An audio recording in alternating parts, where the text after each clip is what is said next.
Delhi coaching Korba में आप लोगों का स्वागत है। आज की क्लास में मैं आप लोगों को सार्वजनिक वितरण प्रणाली यानी कि पब्लिक डिस्ट्रीब्यूशन सिस्टम जो भारत सरकार और छत्तीसगढ़ सरकार द्वारा अपने राज्य की जनता को सस्ते मूल्य पर खाद्यान्न उपलब्ध कराने के लिए शुरू किया गया है, इसके बारे में जितने भी आवश्यक फैक्ट हैं उनकी जानकारी देने के लिए आज की क्लास में हम प्रयास करेंगे। तो सबसे पहले कुछ खास बातें। सबसे पहले बात ये आप ये याद रखिएगा कि एक होता है सार्वजनिक वितरण प्रणाली और एक होता है लक्षित सार्वजनिक वितरण प्रणाली, लक्षित पीडीएस। यानी इसी सार्वजनिक वितरण प्रणाली के नीचे क्या लिख दीजिए, लक्षित। तो लक्षित सार्वजनिक वितरण प्रणाली कब से शुरू हुई? सार्वजनिक वितरण प्रणाली तो 1956 में शुरू हुई थी, यानी बहुत पुरानी है। लेकिन लक्षित सार्वजनिक वितरण प्रणाली जो है यह 1 जून 1997 से शुरू हुई। अब प्रश्न उठता है कि लक्षित सार्वजनिक वितरण प्रणाली से कैसे अंतर है? सार्वजनिक वितरण प्रणाली में केवल खाद्यान्न को सस्ते मूल्य पर देने की बात की गई थी। यानी कि इसमें ऐसा तय नहीं किया गया था कि खाद्यान्न जिन लोगों को दिया जाएगा सस्ते मूल्य पर, वो उनमें से अंत्योदय को अलग किया जाएगा या अन्नपूर्णा के अंतर्गत वृद्धों को अलग किया जाएगा या एकल निराश्रित टाइप का एक कैटेगरी बनाया जाएगा, ऐसा कुछ तय नहीं था। लेकिन लक्षित सार्वजनिक वितरण प्रणाली में वर्गों को लक्षित वर्गों को सस्ता खाद्यान्न उपलब्ध कराने की व्यवस्था है। यानी इस लक्षित सार्वजनिक वितरण प्रणाली के माध्यम से एपीएल, बीपीएल, उसके बाद जो अन्नपूर्णा के अंतर्गत आते हैं और जो एकल निराश्रित में आते हैं और जो अंत्योदय में आते हैं, प्राथमिकता परिवार, ऐसा जो विभाजन है वो लक्षित सार्वजनिक वितरण प्रणाली के अंतर्गत देखने को मिला। ठीक है। दूसरा, उचित मूल्य की दुकानों की संख्या के ऊपर मैं पहले भी आपको बता चुका हूं। किसमें? जो मैंने इकोनॉमिक सर्वे के अंतर्गत मूल्य एवं सार्वजनिक वितरण प्रणाली लेक्चर 4 करवाया था, लेकिन एक बार दोबारा बता देता हूं। अगर हम बात करें नवंबर 2020 की स्थिति, है ना, जब राज्य गठन की बात करें, राज्य का जब गठन हुआ था उस समय उचित मूल्य की दुकानें कितनी हुआ करती थी? उस समय उचित मूल्य की दुकानें थी 6501। किस समय की बात हो रही है? जब राज्य का गठन है, 2000 की बात हो रही है ना। लेकिन अगर हम बात करें नवंबर 2020 की स्थिति, नवंबर 2020 की स्थिति की बात करें तो उस समय राज्य में उचित मूल्यों की दुकानों की संख्या कितनी हो गई थी? 6457। ठीक है, सॉरी गलत हो गया, 12451। कब की स्थिति है? नवंबर 2012 की स्थिति। इस 12451 में शहरी क्षेत्रों में कितनी है? 1302। याद रखिएगा कितना? 1302। और ग्रामीण क्षेत्रों में कितनी है? ग्रामीण क्षेत्रों में है 11149। ग्रामीण में 11149। क्लियर? तो ये नवंबर 2020 की स्थिति। यदि वर्तमान की अगर स्थिति की बात करें तो वर्तमान का एक डाटा प्राप्त हुआ है 12527। तो अगर वर्तमान लिखा हो और 12527 उचित मूल्य दुकानों की संख्या लिखी हो तो आप उत्तर 12527 लिखिएगा, और नवंबर 2020 की स्थिति पूछेगा तो 12451 डालिएगा। ओके। अब आते हैं कि सबसे ज्यादा उचित मूल्य की दुकानें कहां पर है, सबसे कम कहां पर है। तो याद रखिएगा सबसे ज्यादा तो जिसकी जो सबसे ज्यादा जिसका एरिया है राजनांदगांव। ठीक है, तो राजनांदगांव में उचित मूल्य की दुकानें सबसे ज्यादा है, और सबसे कम अगर पूछेगा तो नारायणपुर में उचित मूल्य की दुकानें सबसे कम है। ठीक है। अगर मैं संख्या बताऊं तो राजनांदगांव में उचित मूल्य की दुकानें कुल हैं 871। कितनी? 871। जबकि नारायणपुर में उचित मूल्य की दुकानें कितनी है? 108। क्लियर? चलिए अब आगे बढ़ते हैं। अब आते हैं छत्तीसगढ़ में कुल राशन कार्ड धारित परिवारों की संख्या। राशन कार्ड धारित परिवार यानी किन लोगों का राशन कार्ड बना है, उनकी संख्या कितनी है, ये हम इकोनॉमिक सर्वे में जो बताए थे उसी को रिपीट कर रहे हैं। देखिए आज की क्लास में बहुत कुछ वैसा रहेगा जो मैं इकोनॉमिक सर्वे में बताया था, लेकिन आज की क्लास में मेरा उद्देश्य ये है कि कुछ भी ना छोड़े और जो उस क्लास का छूटा हुआ भाग था वो इसमें कवर हो जाए, यानी एक क्लास आपकी सफिशियंट हो जाए पीडीएफ को पूरा समझने के लिए, है ना। तो राशन कार्ड धारित परिवारों की बात करें तो इसमें भी दो डाटा निकल करके सामने आता है। एक डाटा जो है वो पहले बता देता हूं। नवंबर 2020 की स्थिति, नवंबर 2020 की स्थिति में देखें तो राशन कार्ड धारित परिवारों की संख्या थी 67,11,118 इतनी। ओके, और ये 28 जिलों का टोटल डाटा है, 28 जिले। और इनमें किस किस परिवार को कितना कितना, इसमें जैसे प्राथमिकता परिवार की बात करें, प्राथमिकता परिवार में सबसे ज्यादा 43.08 लाख। ओके, इतने लोगों का राशन कार्ड जारी हुआ प्राथमिकता परिवार। प्राथमिकता परिवार की परिभाषा को मैं खाद्य सुरक्षा अधिनियम में बता चुका हूं, है ना। उसके बाद इनका रंग भी बता चुका था, प्राथमिकता वालों का लाल, यानी इनके राशन कार्ड का रंग होता है लाल। हालांकि मैं जो पुराने वाले जो इकोनॉमिक सर्वे में बताया था उसमें पुराना डाटा था, अभी जो रंग बता रहा हूँ ये नए डाटा है, तो अभी वाले डाटा को लीजिएगा, है ना। अंत्योदय, अंत्योदय परिवार जो है इनको 14.02 लाख राशन कार्ड मिले हैं, और इनका रंग होता है पीला, अंत्योदय का रंग होता है पीला। उसके बाद एकल निराश्रित, जिस परिवार में खाली कोई कमाने वाला मेंबर नहीं होता है, एकल निराश्रित, तो इनको राशन कार्ड जारी हुए हैं कितने, 38.6 हजार। और एकल निराश्रित के कार्ड का रंग होता है स्लेटी, ठीक है। फिर आते हैं निशक्त जन, यानी डिसेबल जो होते हैं, निशक्त जन, उनको कितने राशन कार्ड जारी हुए हैं, 10.5 हजार। और उनके जीवन में अंधेरा ही अंधेरा होता है, इसलिए उनके राशन कार्ड का रंग क्या है, काला। अन्नपूर्णा, यानी वृद्ध व्यक्ति जिनको पेंशन वगैरह मिलती है, उनके पॉइंट ऑफ से अन्नपूर्णा के लिए कितने राशन कार्ड जारी हुए, 6.1 हजार। ओके, और इनके लिए रंग नीला। ओके, अब आते हैं सामान्य परिवार,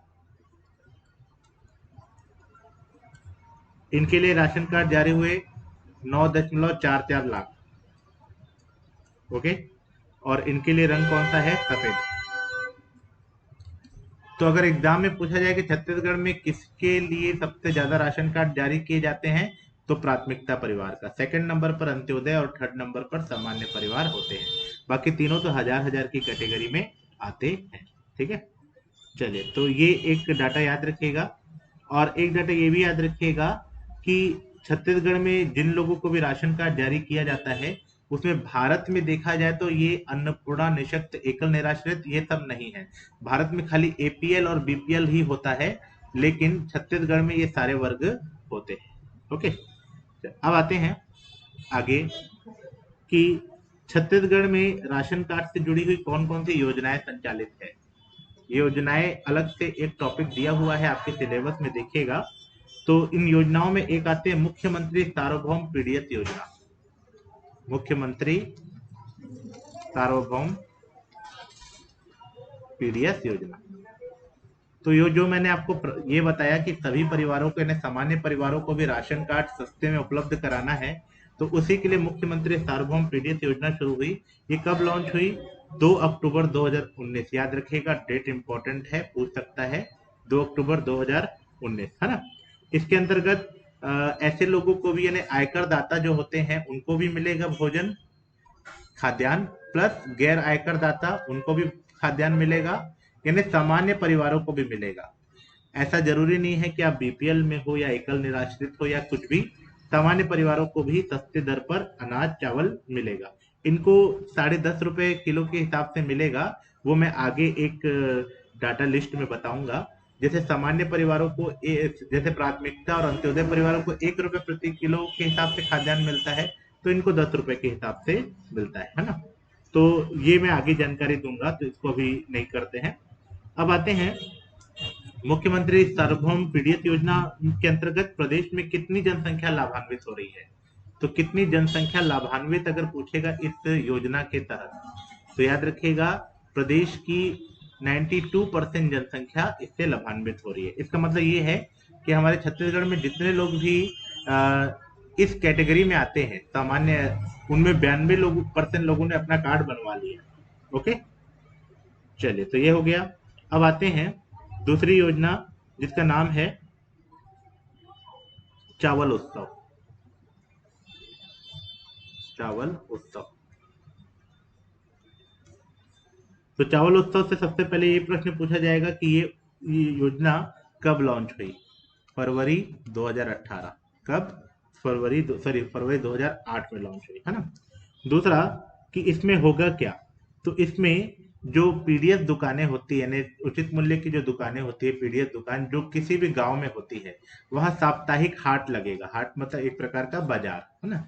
तो साप्ताहिक हाट का जो बाजार लगता है, सॉरी, पीडीएस दुकान में नहीं, जिस भी गांव में साप्ताहिक हाट लगता है, उस साप्ताहिक हाट में महीने की 6 तारीख के बाद लगने वाले प्रथम हाट बाजार के दिन चावल उत्सव का आयोजन होता है। ठीक है, याद रखिएगा कि महीने की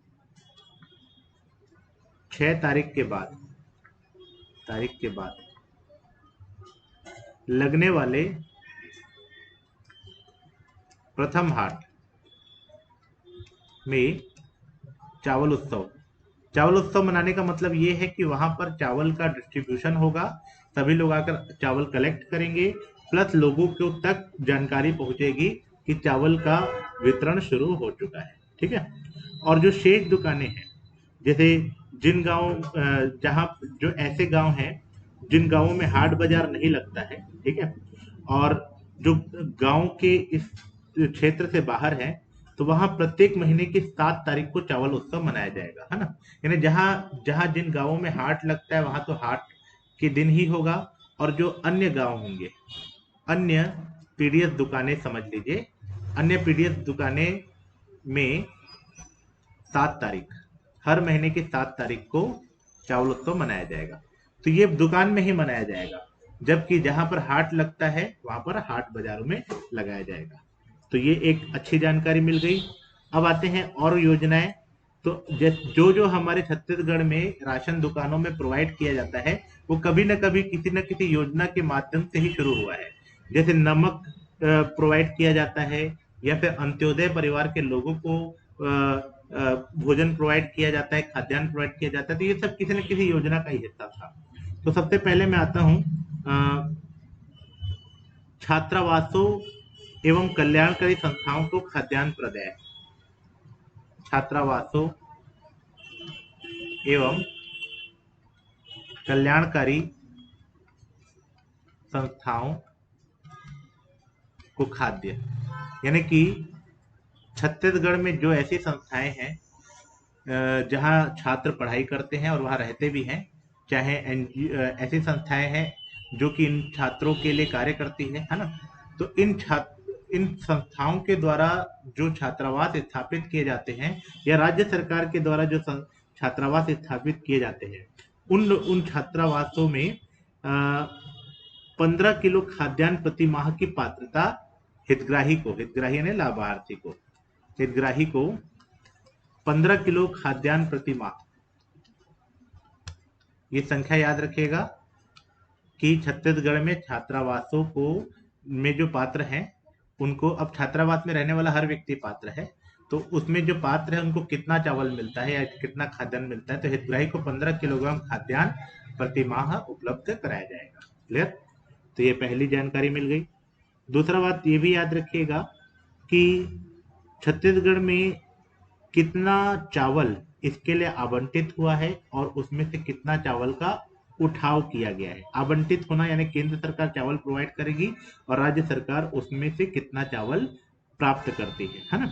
तो चावल इस दृष्टि से, यानी ये जो मैंने बताया ऊपर उद्देश्य, उस दृष्टि से आवंटित हुआ है। अब क्या है कि हर प्रश्न इंपॉर्टेंट लगने लगा है जब से सीजीपीएससी का 13 फरवरी का पेपर हुआ है, तो हमें भी नए पैटर्न के हिसाब से बदलना है, हर एक चीज को याद रखना है जो हमारे पुस्तकों में उपलब्ध है। तो आवंटन हुआ है 5113 मेट्रिक टन, और उठाव कितना हुआ है 4265, है ना, मेट्रिक टन। तो ये एक योजना याद रखिएगा। अब आते हैं शक्कर के लिए क्या व्यवस्था है। तो हमारे छत्तीसगढ़ की पीडीएस दुकानों में शक्कर भी मिलता है, आपको पता होगा। तो जो शक्कर प्रदान किया जाएगा उसमें प्रति राशन कार्ड 1 किलोग्राम शक्कर मिलेगी।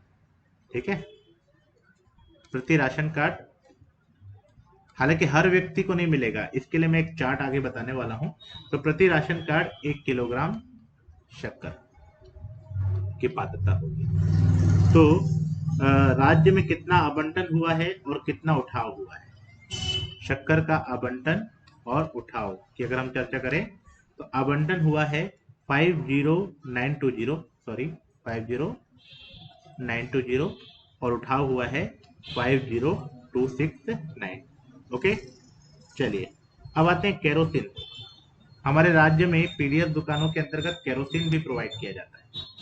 तो जो केरोसिन प्रोवाइड किया जाता है वह उसके अंतर्गत 2 लीटर पात्रता क्या होगी, शहरी क्षेत्र में 2 लीटर, जो भी पात्र लोग हैं यानी कि प्राथमिक परिवार, अंत्योदय परिवार, इनकी बात हो रही है, तो शहरी क्षेत्र में 2 लीटर, ग्रामीण अनुसूचित क्षेत्रों में, गैर अनुसूचित ग्रामीण क्षेत्रों में, गैर अनुसूचित ग्रामीण क्षेत्र, ठीक है, जो गैर अनुसूचित ग्रामीण क्षेत्र हैं वहां पर 2 लीटर, सॉरी वहां पर 2 लीटर,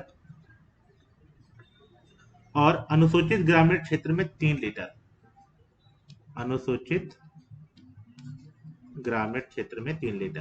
यानी अधिकतम पात्रता कितनी है केरोसिन के, केरोसिन आपको मैक्सिमम कितना मिल सकता है, 3 लीटर। लेकिन उसके लिए क्या जरूरी है कि आप अनुसूचित क्षेत्र में रहते हो, साथ में आप प्राथमिकता अंत्योदय परिवार वाले हो, वो मैं आगे की लिस्ट में बता दूंगा, है ना।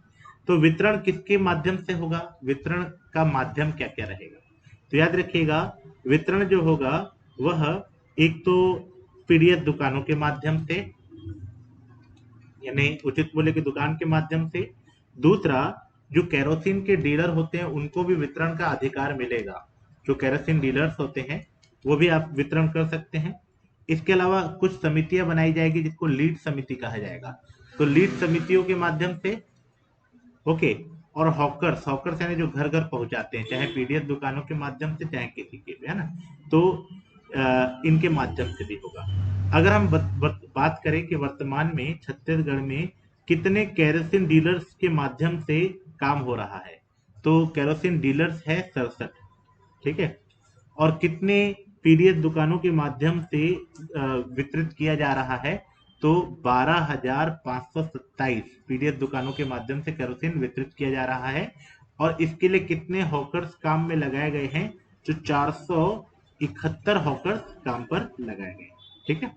इसका आवंटन और उठाव की बात करें अगर हम, केरोसिन का आवंटन हुआ है कितना, 44808, 44808, और उसका उठाव कितना हुआ है, इसका उठाव हुआ है 42975, 42975,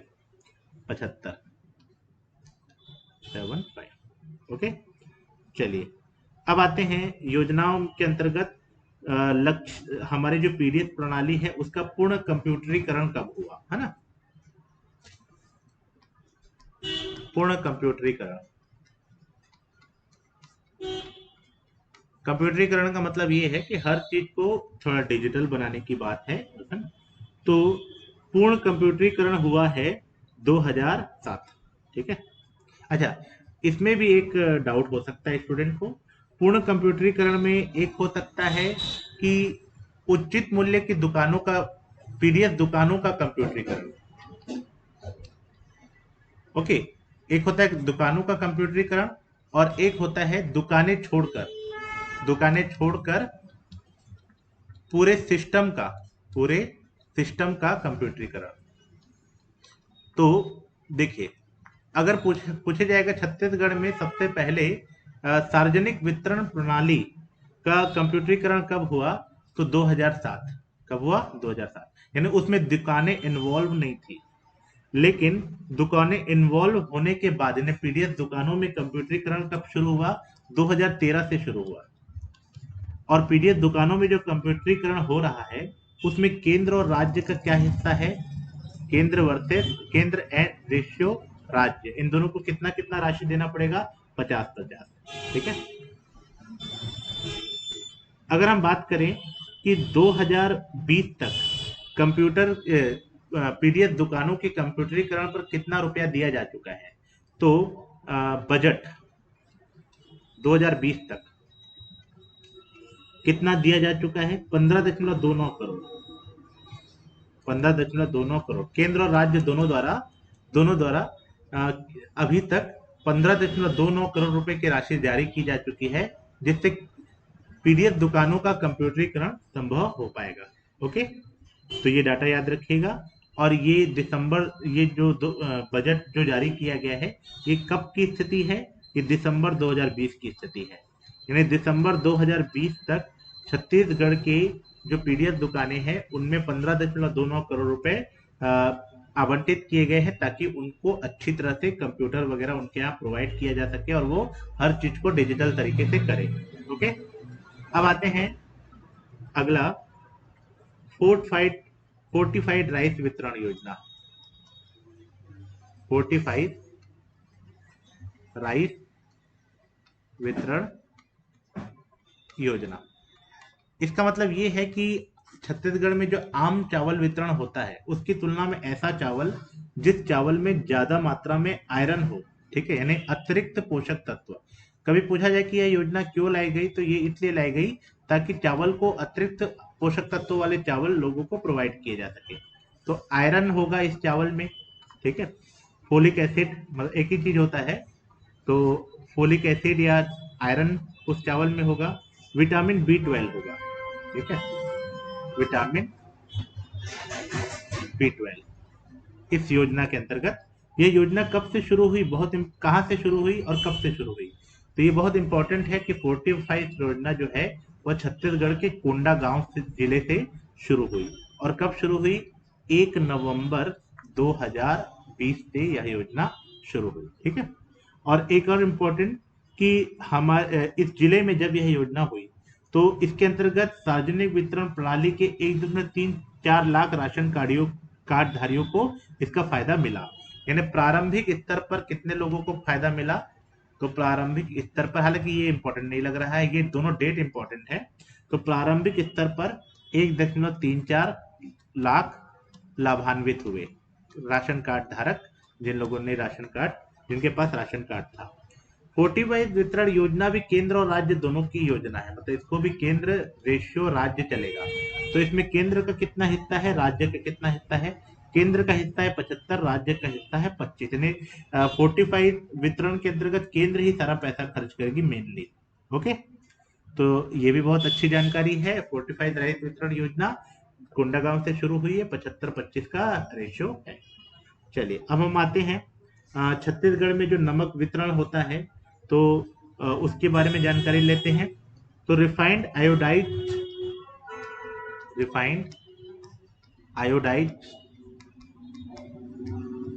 अमृत नमक वितरण योजना, अमृत नमक वितरण योजना, ये हमारे छत्तीसगढ़ में जो राशन कार्ड धारक होते हैं, खास तौर पर प्राथमिकता परिवार और अंत्योदय, उन लोगों को अमृत नमक के तहत, योजना के तहत मिलता है ना। तो सबसे पहले तो यही याद रखिए कि राज्य में इसका लाभ किससे किसे मिलेगा। तो अंत्योदय एवं प्राथमिकता वाले परिवारों को अनुसूचित क्षेत्र में, ठीक है, में कितना मिलेगा? तो पहले परिवार लिख लेंगे, अंत्योदय परिवार प्लस कौन सा परिवार? प्राथमिकता। अंत्योदय और प्राथमिकता, ये दो परिवार को ले लीजिए। और इनका एरिया कौन सा? अगर हम पहला टाइप का एरिया ले, तो अगर ये अनुसूचित क्षेत्र के हैं तो अनुसूचित क्षेत्र में इनको 2 किलो कितना मिलेगा? 2 kg। और क्या प्राइस मिलेगा? निःशुल्क, यानी कोई प्राइस नहीं लगेगा नमक के लिए। ओके, और अगर यही लोग गैर अनुसूचित क्षेत्र में है, गैर अनुसूचित क्षेत्र में है ना, तो इनको कितना मिलेगा? 1 किलो। यानी अनुसूचित क्षेत्र में ज्यादा मिलेगा और गैर अनुसूचित क्षेत्र में कम मिलेगा, 1 किलोग्राम नमक मिलेगा, ठीक है। और ये प्रति कार्ड मिलेगा, तो एक कार्ड पर आपको मिलेगा। और अगर इस योजना के अंतर्गत कोई घाटा होता है तो उसकी प्रतिपूर्ति कौन करेगा? राज्य सरकार, है ना।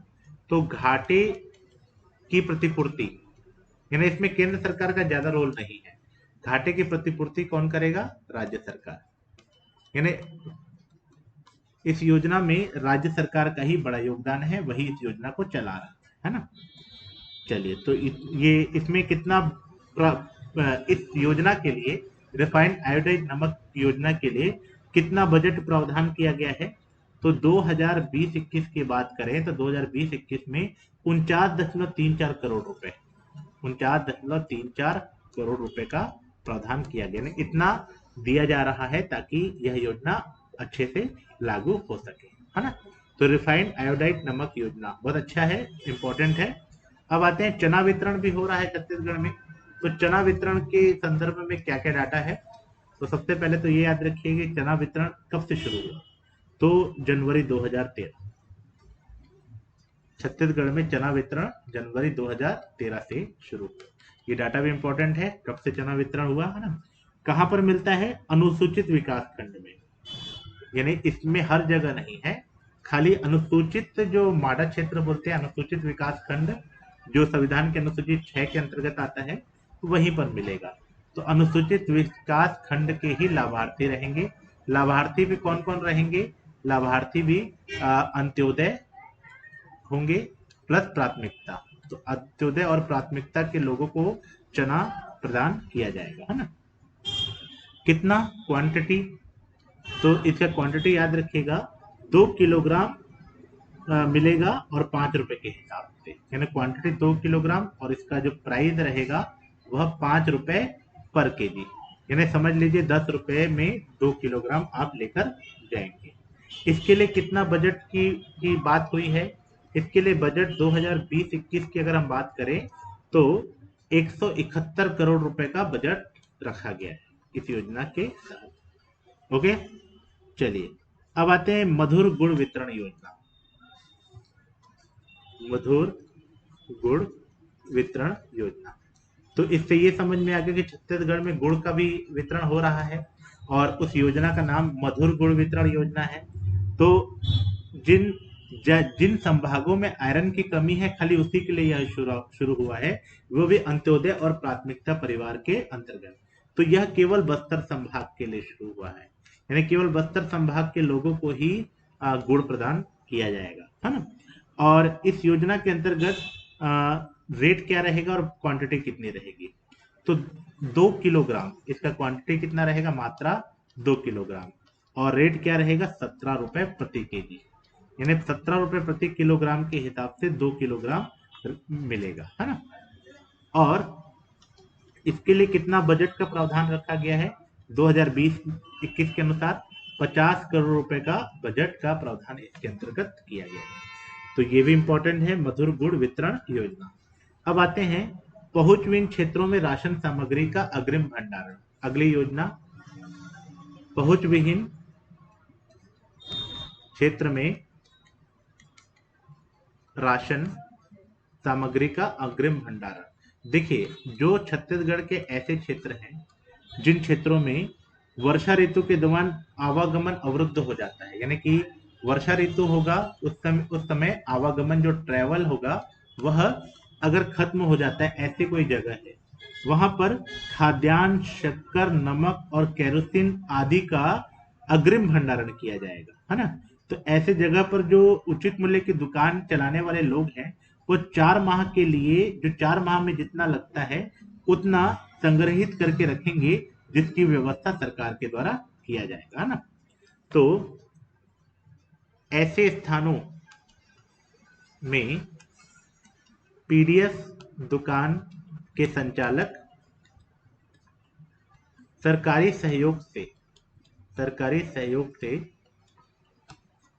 4 माह का स्टॉक क्या कर सकेंगे? भंडार कर सकेंगे, है ना। और उनको एसेंशियल एक्ट के अंतर्गत गलत नहीं माना जाएगा। क्लियर? तो ये भी एक अच्छी जानकारी मिल गई आपको। अब आते हैं, उचित मूल्य दुकान सह गोदाम निर्माण। उचित मूल्य दुकान सह गोदाम निर्माण, यानी उचित मूल्य की दुकानों को साथ में गोदाम का भी निर्माण करना होगा, ताकि लंबे समय तक और पूरी आवश्यकता के अनुसार पूरी मात्रा को भंडारित किया जा सके, है ना। तो गोदाम कितने मेट्रिक टन का क्षमता का होगा? 50 मेट्रिक टन क्षमता का गोदाम होना चाहिए हर दुकान के पास, है ना। मतलब उन्हीं को वैल्यू दी जाएगी जो ऐसा गोदाम का निर्माण किया जाएगा ना। तो अभी तक क्या है स्थिति है, वर्तमान तक बात करें तो 190 शहरी क्षेत्रों में 190 और ग्रामीण क्षेत्रों में 180 दुकान बन चुके हैं। शहरी में 190 और ग्रामीण में 180 दुकान बन चुके हैं, अभी तक की ये स्थिति है। ओके, चलिए अब आते हैं कि जो मैंने आपको बताया था उचित मूल्य की दुकान का कंप्यूटरीकरण, है ना। तो उस कंप्यूटरीकरण की भी स्थिति बताया है कि अभी तक कितनी दुकानों का कंप्यूटरीकरण किया जा चुका है। जो मैं आप लोगों को बताया था कि छत्तीसगढ़ में उचित मूल्य की दुकानों का कंप्यूटरीकरण किया जा रहा है, 2013 से ही शुरू है। एक होता है पीडीएस दुकानों का कंप्यूटरीकरण और एक छत्तीसगढ़ की सार्वजनिक वितरण प्रणाली का कंप्यूटरीकरण, दोनों अलग अलग चीजें, है ना। तो सार्वजनिक वितरण प्रणाली का कंप्यूटरीकरण तो 2007 से ही हो चुका है, लेकिन ये जो है ये 2013 से शुरू है। तो पीडीएस दुकानों के कंप्यूटरीकरण की स्थिति।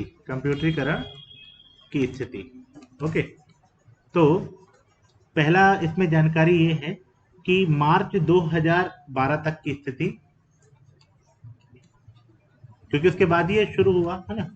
तो मार्च 2012 की स्थिति से यह शुरू हुआ, मतलब 2013 से शुरू हुआ, 2012 तक की स्थिति के बाद की स्थिति बता रहा है 2015 तक।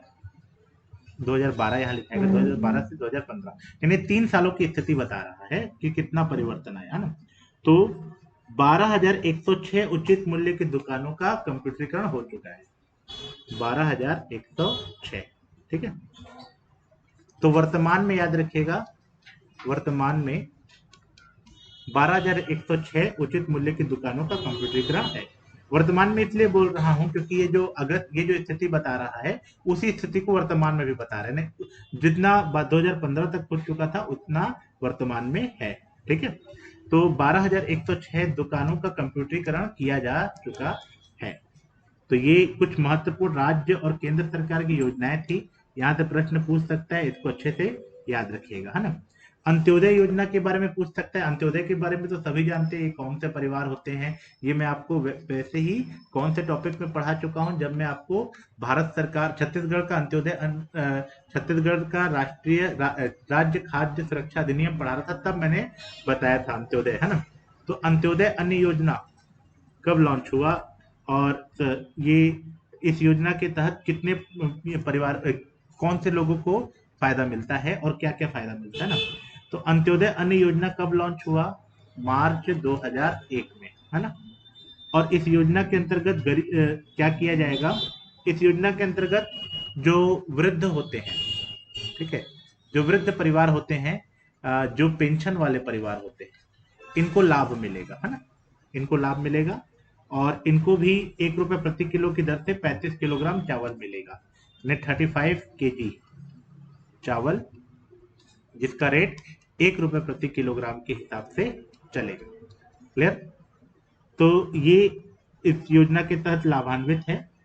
और सबसे महत्वपूर्ण बात यह है कि केंद्र और राज्य दोनों ही इस योजना के अंतर्गत लाभान्वितों को फायदा वर्तमान में दे रहे हैं, ठीक है। तो ये अंत्योदय अन्न योजना कब लॉन्च हुई? मार्च 2001 में।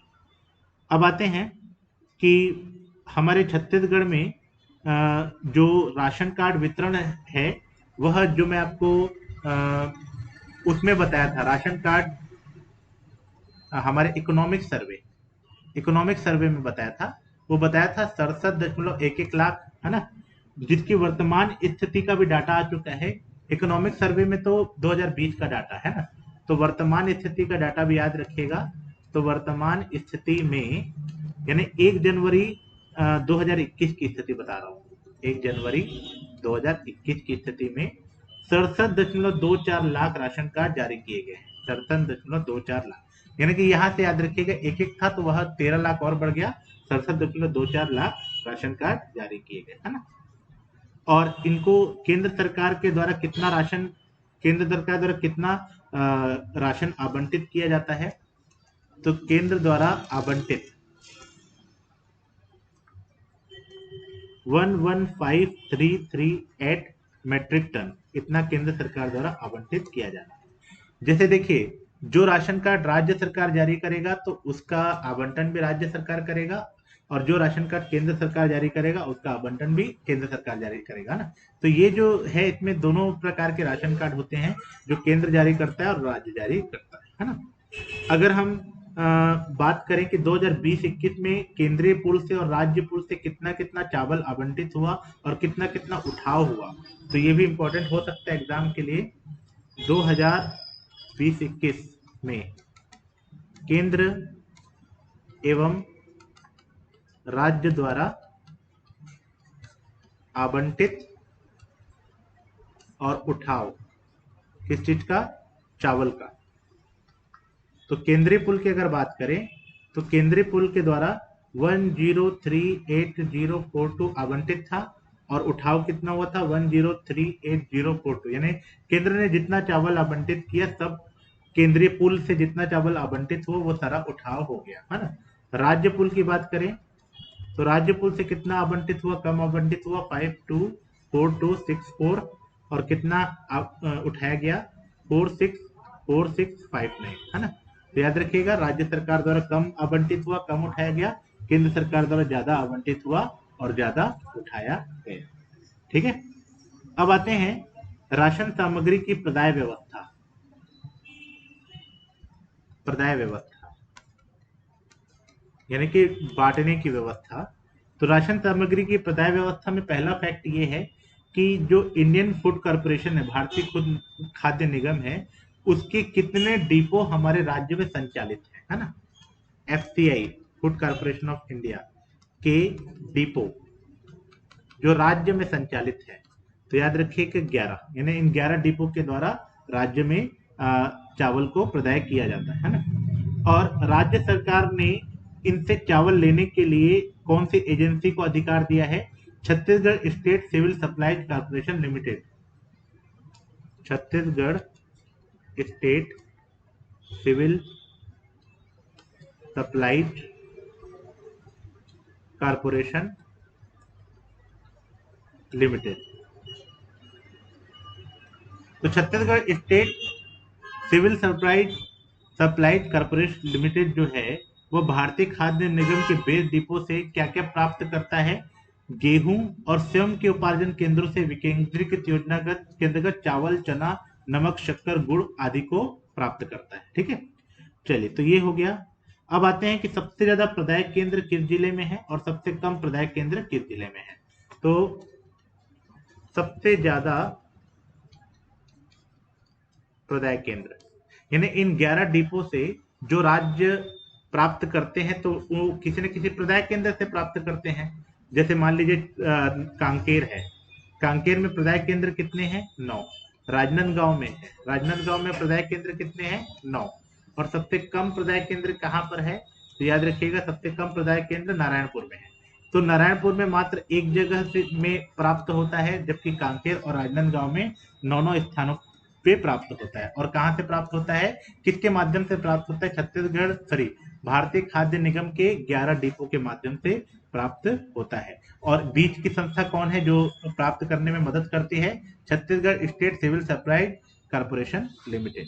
ओके, चलिए, अब मैं आपको बता रहा था कि जो मैं आपको ऑलरेडी छत्तीसगढ़ खाद्य सार्वजनिक वितरण प्रणाली वाला जो इकोनॉमिक सर्वे वाला करवाया था, उसमें मैंने एक लिस्ट बताई थी, उस लिस्ट को दोबारा बता रहा हूं, जो आपके लिए यहाँ पर फायदेमंद होगी, है ना। तो देखिए, हमारे छत्तीसगढ़ में अलग अलग परिवारों को कितना कितना खाद्यान्न मिलता है। तो इधर मैं लिख रहा हूं योजना का नाम, ठीक है। इधर खाद्यान्न, इधर शक्कर कितना मिलता है, इधर नमक कितना मिलता है, इधर केरोसिन कितना मिलता है, और इधर चना कितना मिलता है ना। तो सबसे पहले बात करता हूं एक सदस्य वाला प्राथमिकता राशन कार्ड, यानी एक सदस्य है अगर किसी परिवार में, और वो परिवार कौन सा परिवार है? प्राथमिकता परिवार, है ना।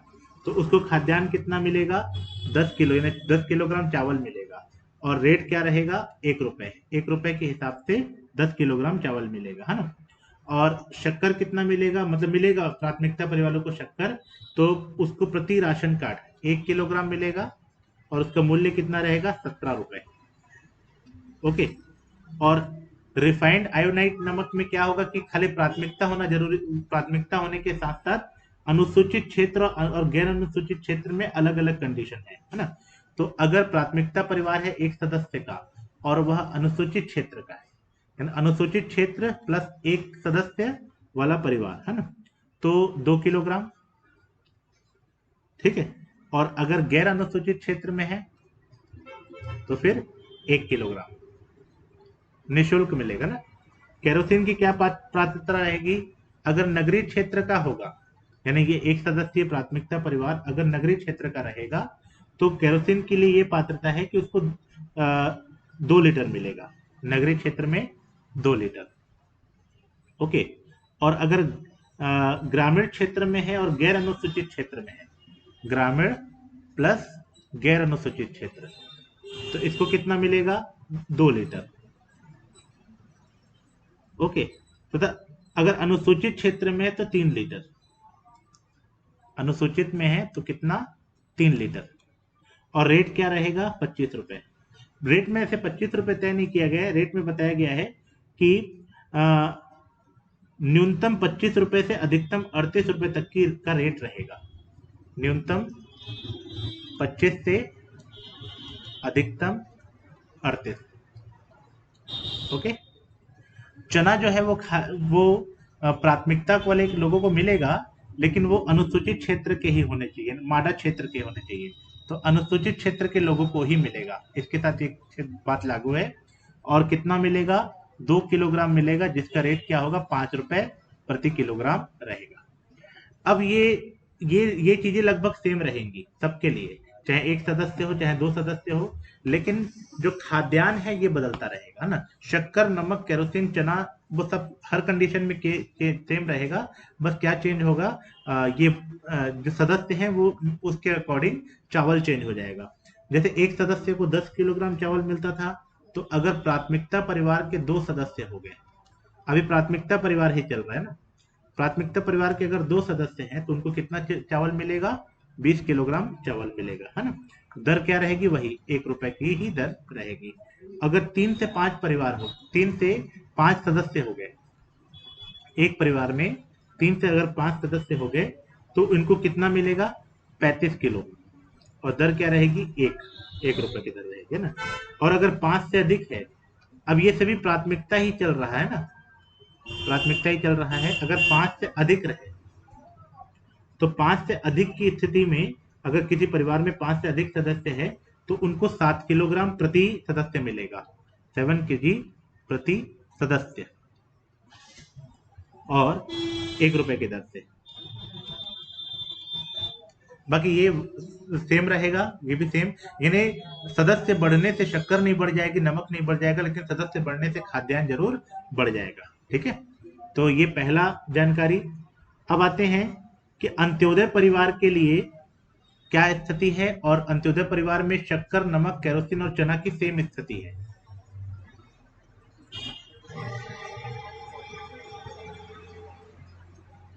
अगर ये परिवार अंत्योदय हो गए तो बाकी सबकी सेम स्थिति है, बस खाली क्या बदलेगा, अंत्योदय में खाद्यान्न बदलेगा। तो अंत्योदय अगर राशन कार्ड है तो एक राशन कार्ड पर 35 किलोग्राम चावल मिलेगा, 1 रुपए की दर से, 1 रुपए की दर से। ओके। बस इसमें सदस्य के हिसाब से अलग डिस्ट्रीब्यूशन नहीं किया गया है। यही सेम कंडीशन अन्नपूर्णा के लिए भी है, लेकिन अन्नपूर्णा के लिए कुछ अलग है। ये चारों चीजें सबके लिए सेम है, प्राथमिक, अंत्योदय, अन्नपूर्णा, तीनों के लिए सेम है। अन्नपूर्णा के लिए बस खाद्यान्न चेंज होता है। खाद्यान्न में क्या है कि इनको 10 किलोग्राम खाद्यान्न तो बिल्कुल निःशुल्क मिलेगा, इसका बिल्कुल भी पैसा नहीं लिया जाएगा। और आगे आगे 25 किलोग्राम खाद्यान्न इनको जो मिलेगा, उस खाद्यान्न के लिए उनको 1 रुपए देना होगा। तो 1 रुपए किलो, यानी 25 रुपए का 25 किलो, है ना, तो 1 रुपए की दर से। बाकी ये चारों चीजें सेम रहेगी। अब आते हैं कि एकल निराश्रित को क्या मिलेगा। तो एकल निराश्रित में ये सब खत्म हो जाता है, यानी एकल निराश्रित को खाली खाद्यान्न मिलता है। तो एकल निराश्रित की अगर बात करें हम, तो ये खत्म, ये खत्म, ये खत्म, ये खत्म। एकल निराश्रित को खाली खाद्यान्न मिलेगा और 10 किलो निःशुल्क मिलेगा। 10 किलोग्राम निःशुल्क खाद्यान्न मिलेगा एकल निराश्रित को प्रति राशन कार्ड।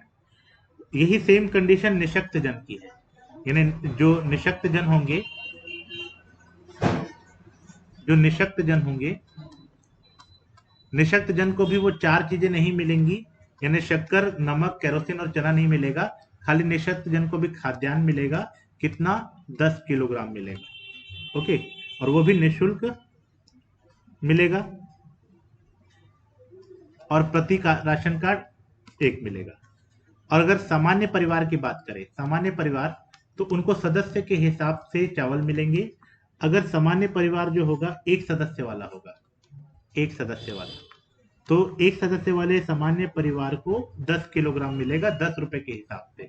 10 किलोग्राम कितने रुपए के हिसाब से? 10 रुपए के हिसाब से एक राशन कार्ड पर। ओके, और अगर 2 सदस्य रहे तो 2 सदस्य की स्थिति में 20 किलोग्राम 10 रुपए के हिसाब से, है ना। ओके, और अगर 3 या उससे अधिक सदस्य रहे तो 35 किलोग्राम 10 रुपए प्रति किलो के साथ। 3 से अधिक, 3 या 3 से अधिक, 3 या 3 से अधिक, तो 35 किलोग्राम चावल मिलेगा कितने के हिसाब से? 10 रुपए। 3 या 3 से अधिक, तो 35 किलोग्राम 10 रुपए के हिसाब से प्रदान किया जाएगा। तो ये याद रखिएगा, ये बहुत इंपॉर्टेंट लिस्ट है। इस साल परीक्षा में इस भाग से प्रश्न आने की पूरी संभावना होती है। ठीक है, तो पीडीएफ की जो मेरी पिछली क्लास है उसको भी आप ले लीजिएगा और ये वाला क्लास दोनों को ले लीजिएगा और दोनों को मिला करके देखिएगा तो प्रश्न बनेंगे। बाकी पिछली क्लास में मैं और चीजें भी बताया था, जैसे कि धान खरीदी से जुड़ा हुआ मैं कई सारा डाटा बताया था। धान खरीदी से जुड़ा हुआ डाटा मैंने आपको ये बताया था कि इस साल यानी 2021 में जो धान खरीदी हुई वह कब से शुरू हुई? 1 दिसंबर से। तो याद रखिएगा 1 दिसंबर 2021 से धान खरीदी हो रही है न्यूनतम समर्थन मूल्य पर। न्यूनतम समर्थन मूल्य पर धान की खरीदी कब से शुरू हो रही है? 1 दिसंबर 2021 से, और कब तक है? 31 जनवरी तक। लेकिन इसको बढ़ा दिया गया है, लेकिन शुरुआत में यही तय हुआ था कि 1 दिसंबर 2021 से 31 जनवरी 2021 तक धान खरीदी होगी। ठीक है, उसके बाद दूसरी नई जानकारी कि मक्का की खरीदी, मक्का की खरीदी भी 1 दिसंबर से शुरू होगी, लेकिन खत्म कब होगी? 28 फरवरी। अच्छा, ये 2022 होगा ना। 1 दिसंबर 2021 से 31 जनवरी 2022, 1 दिसंबर 2021 से 28 फरवरी 2022, है ना। तो मक्का की खरीदी भी याद रखिएगा।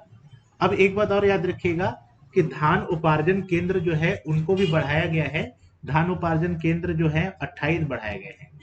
धान उपार्जन केंद्र, मैंने इकोनॉमिक सर्वे एक क्लास में धान उपार्जन केंद्रों की संख्या बताई थी, अभी जस्ट मुझे याद नहीं आ रहा है, शायद 1230 के आसपास थी। तो धान उपार्जन केंद्र में आप जोड़ दीजिएगा कितने धान उपार्जन केंद्र? 88। तो ये अगर नवीन धान उपार्जन केंद्र पूछेगा तो नवीन धान उपार्जन केंद्र 88 है। ओके, एक चीज और याद रखिएगा कि धान बेचने के लिए 2021 में कितने किसानों ने रजिस्ट्रेशन करवाया? कितने किसानों ने धान बेचने के लिए रजिस्ट्रेशन करवाया? ठीक है, तो ये नया लेटेस्ट डाटा है कि 2021 में कितने लोगों ने, तो 22.66 लाख, 22.66 लाख किसानों ने रजिस्ट्रेशन कराया। और इन्होंने जो रजिस्ट्रेशन करवाया उसको कितनी सहकारी समितियों के द्वारा खरीदा जाएगा? इनके द्वारा, मतलब इनसे धान खरीदने के लिए कितनी सहकारी समितियों का हेल्प लिया जाएगा? 2399 सहकारी समिति का हेल्प लिया जाएगा।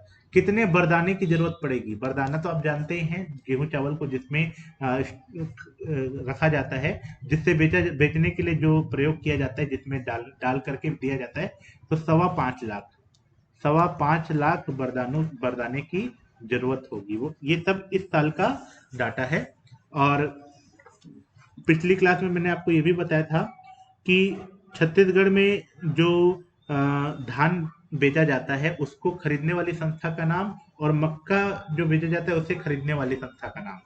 तो धान खरीदा जाता है किसके द्वारा? तो याद रखिएगा, ये खरीदा जाता है छत्तीसगढ़ राज्य सहकारी विपणन संघ मार्कफेड।